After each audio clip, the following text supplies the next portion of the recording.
In this episode, I will be replacing the DMU shed door. Stick around.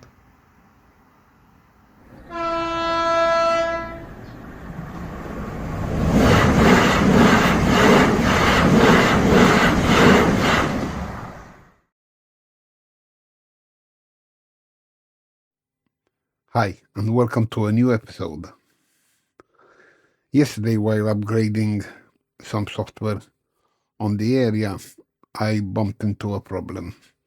I realized that there was some damage to the door. In fact, I have now pulled it out and took the motor out, and I'm going to have to replace the door. And it's a good thing at the same time, because I wasn't very pleased with the way it stopped all the way down on the floor here. It was a bit bent, and it looked like something reversed into it. So I'm going to take the opportunity to fix that and the problem I had yesterday with the door. I'm going to show you the details. So I'm going to explain to you now what happened to the door, why it failed. When the motor works, this shaft here spins. It is a threaded rod. In between these two pieces here of 5mm styrene, inside that hole, there is a nut similar to this. And when it turns, this moves up and down depending on the direction of rotation. Now what happened was, I don't know why, maybe it was a faulty nut. Need I say more? The thread on the nut is gone, because when I put this on the thread here, the thread is still clean. In fact, I can see it. I don't know if you can see it on the camera, but the thread is it's in good state. So what I want to do is rebuild the door like this, including these stiffeners here. And this time I want to be sure that I get this right, because when I built this the first time, it was too high. And when the locos came in, remember this is upside down, when the loco came in, it hit the top up here, especially I believe it's the 86 with the pantograph, and it hit up there. So I had to mill it down to make sure that the locos can go in freely. This is here to hit the limit, which is to stop the motor from turning when it reaches the final destination at the top and at the bottom. And also keep in mind that this is slightly too wide here. Excuse me. That is why I removed a 0.1mm on each side, so it can slide more free. Maybe that was what contributed initially to this wear on the nut. Or maybe it was a defective nut to start with.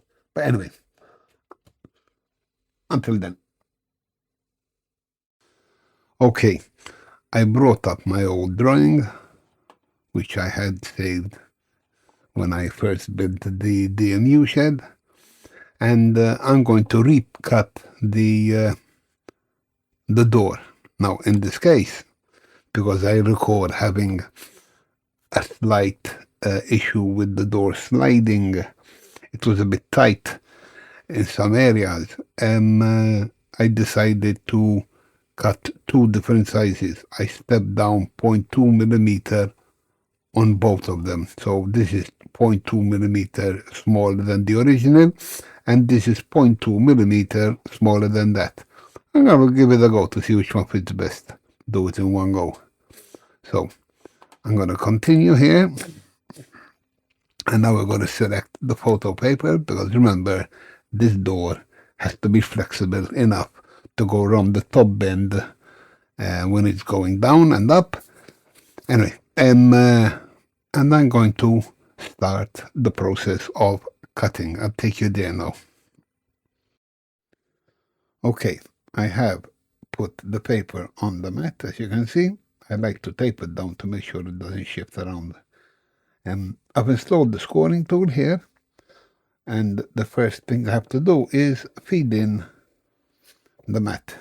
It's going to detect the size of the mat here, and then it's going to try to detect the tool installed. Next button, and now it's detecting.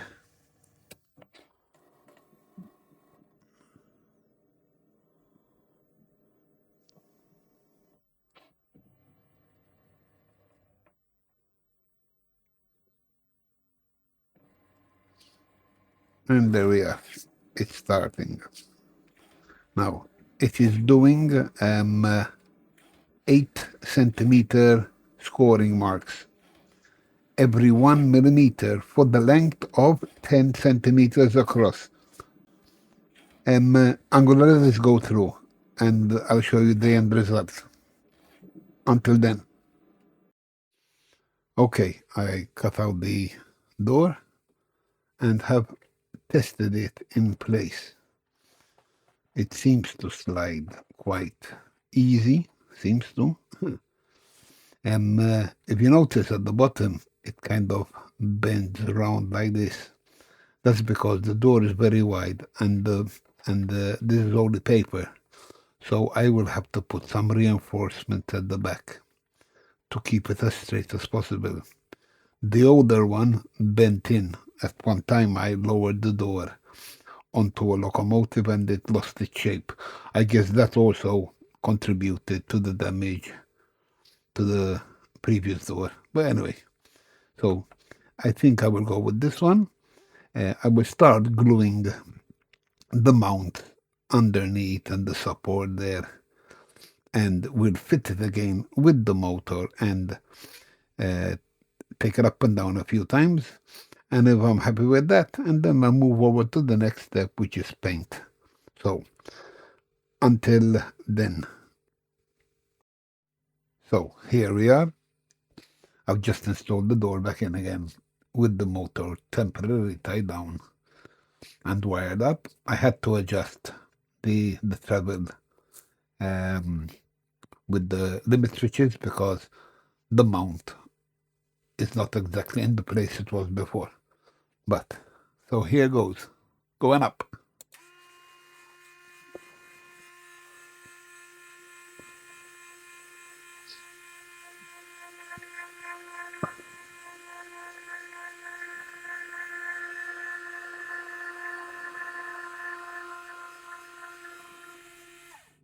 Magic.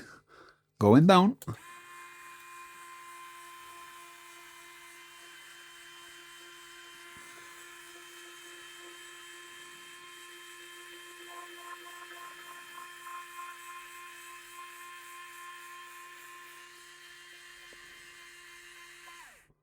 Perfect.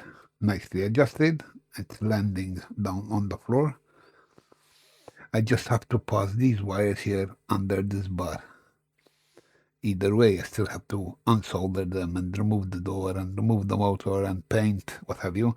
So these wires will go underneath to stop this friction here and this movement of the wire. Eventually it will get damaged. So until then. Okay, we're done. I've installed the door after I painted it, put up the reinforcement at the bottom. As you can see, it's quite straight now. And I'm going to give you a demonstration. Open door.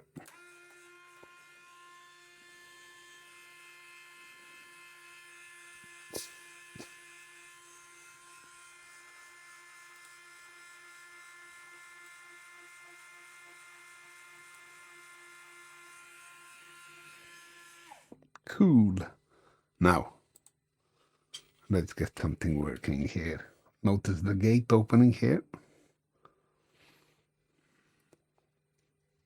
And we have DMU coming out.